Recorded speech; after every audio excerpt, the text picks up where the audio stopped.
असणारे काय हनुमंताचं. आता हे सुंदरकांड आहे.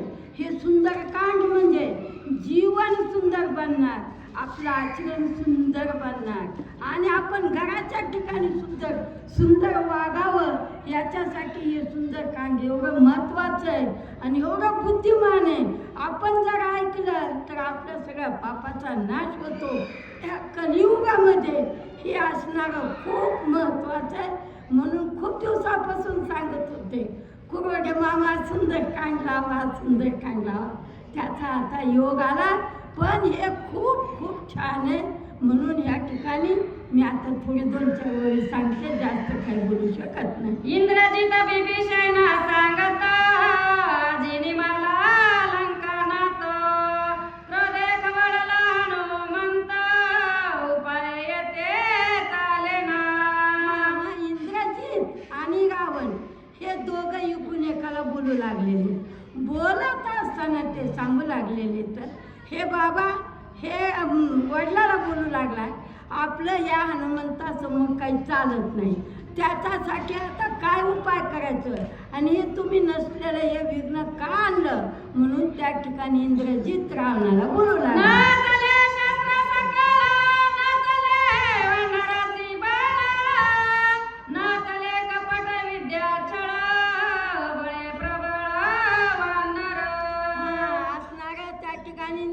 सांगू लागलेले हे बाबा म्हणले, हे रावणा हे असणारं काय या ठिकाणी या मारुतीचं बळ आहे.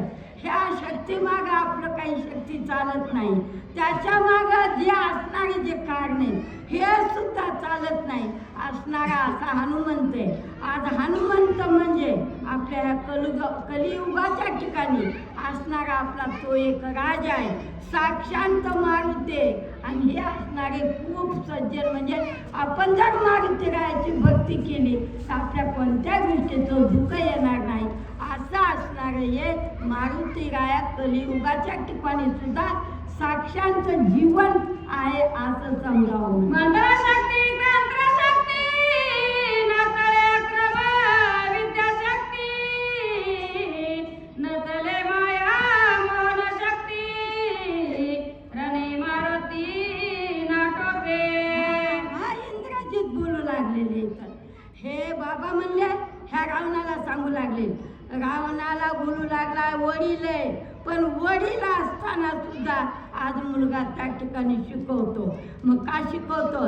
जर चांगल्या गोष्टी असल्या आणि लहान जरी असलं तर आपल्या वडिलाला बोलण्यासाठी अधिकार आहे. आणि जर लहान असून बी आणि वडील आपले वाईट वागत असले ना आपण काही नाही बोललं तर त्या ठिकाणी त्या वडिलाचं बी वाटवलं त्या मुलाचंही वाटलं होतं. म्हणून चांगल्या गोष्टी लहान असो किंवा मोठा असो आपण चांगल्या मनानं आणि त्या ठिकाणी सगळ्याला समजून सांगण्याचा प्रयत्न करावा. असा असणारा या रावणाला इंद्रजित बोलू लागला.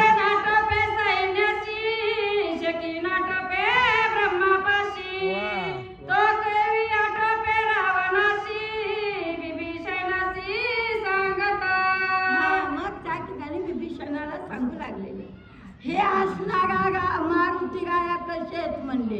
हे आज रावणाला तर आठपत नाही, एवढ्या राक्षसाला आटपले नाही, मला आटपले नाही.